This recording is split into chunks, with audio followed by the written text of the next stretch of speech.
The term Negro, or a variant pronunciation of it, was the common term for people from Africa who were typically here as slaves. Not all immigrants from Africa were forced immigrants.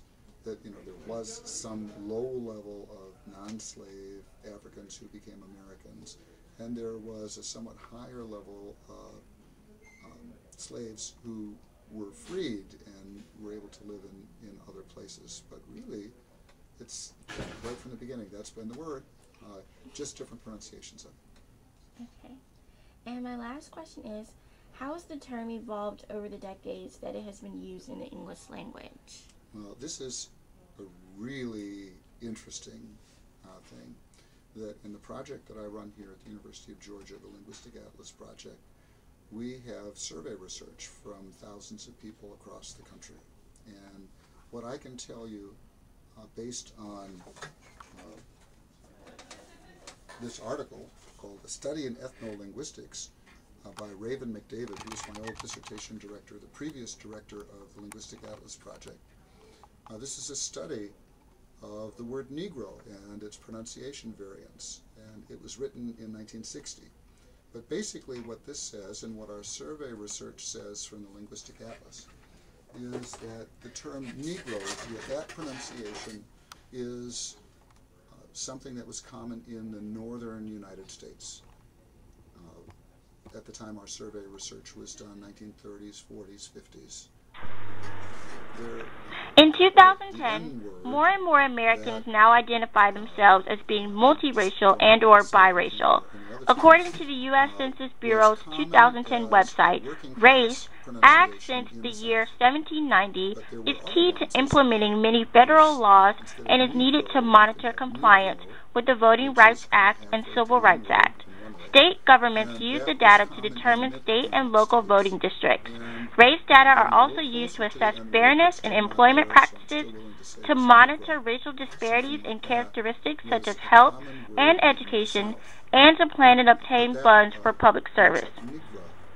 Prior to the 1900s U.S. Census form, the collection of racial data in the U.S., especially for those of multiracial identity, existed quite the same way with a few changes over the next 80 years. It wasn't until the Civil Rights Movement, taking place between the 1950s and 1970s, that changes to the census form were considered being made because it became apparent to Congress and government leaders that the form could be used as a tool to help measure racial equality and collect accurate figures for civil rights enforcement, according to Tyrone Nagai in his scholarly article, Multiracial Identity and the U.S. Census. It was due to the political unrest and protests taking place during this era that many African American leaders deemed the word Negro inappropriate to use as a term to describe black people, and therefore should be known only as either black or African American.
Then everybody had their kind of local word.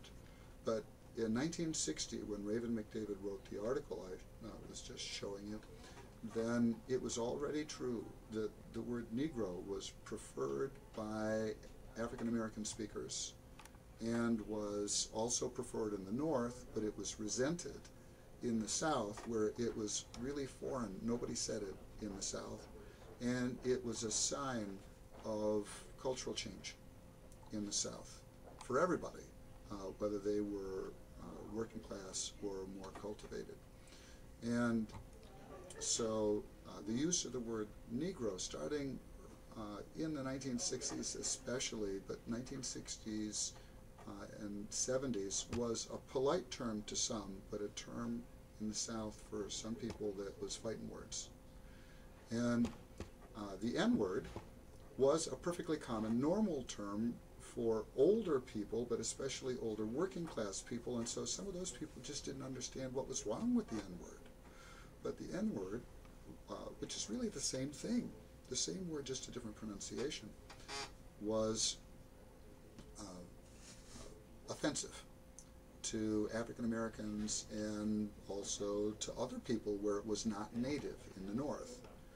And so then starting in the 60s, you get the term black as a replacement, just to avoid the problem that whatever you said, whatever variant pronunciation you had of the word Negro, was bad to somebody, so that we had to have something in the language that would do something different.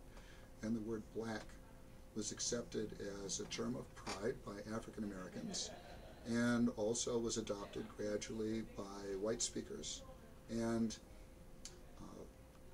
it still is probably the most popular term among both black and white speakers that is neutral, that is not racially charged.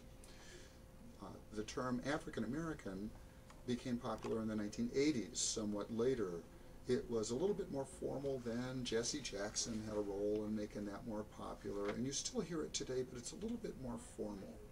In my teaching, I kind of go back and forth between black and African American in the classroom in a formal setting, back and forth. And there are other uses, other terms that for African Americans that are, almost all of them are derogatory in one way or another. Now, what's also happened is that the N-word itself among black Americans can be used as an in-group term between men or between women for self-reference, a term of abuse that's been turned around and used as a sign of cultural identity within the in-group, so that you'll find Negro, especially in the N-word pronunciation, has come back in that way. But today, I think nobody uses Negro anymore. That one is a word that belongs to the bad old days, to the 1960s, and we've gone past that, and so we're just not using it anymore. The same is true of the term colored people, that one as an alternate. It's the NAACP, the National Association for the Advancement of Colored People. The name of the organization has this term in it, but nobody uses it anymore. Again, it's associated with the bad old days. Person of color is something that you can say these days, a kind of a rearrangement of colored person. But so there are other terms out there, but